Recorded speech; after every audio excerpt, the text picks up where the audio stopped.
પાઠ 14 સાકરનો શોધનારો.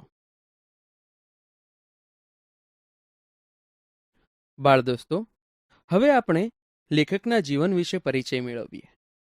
સાકરનો શોધનારો એ પાઠના લેખક છે શ્રી યશવંત સવાઈલાલ પંડ્યા.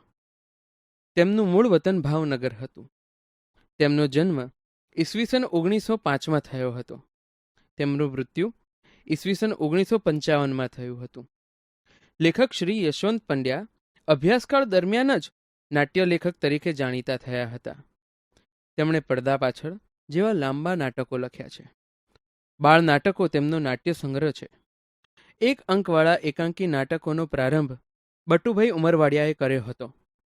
એ પછી યશવંત પંડ્યાએ નવીન વિષયો અને ચમકદાર સંવાદોવાળા એકાંકી નાટકો આપીને આકર્ષણ જમાવ્યું હતું. લાંબુ નાટક એ ટૂંકી વાર્તાની જેમ જીવનના કોઈ એક બિંદુને સ્પર્શીને એના પર વેધક પ્રકાશ પાડે છે. બાળ દોસ્તો, સાકરનો શોધનારો એ 3 દ્રશ્યોમાં વહેંચાયેલું એકાંકી નાટક છે, જેમાં લેખકે બાળકનો વિકાસ ક્યારે થાય છે અને ક્યારે અવરોધાય છે એ બાબત રજૂ કરી છે.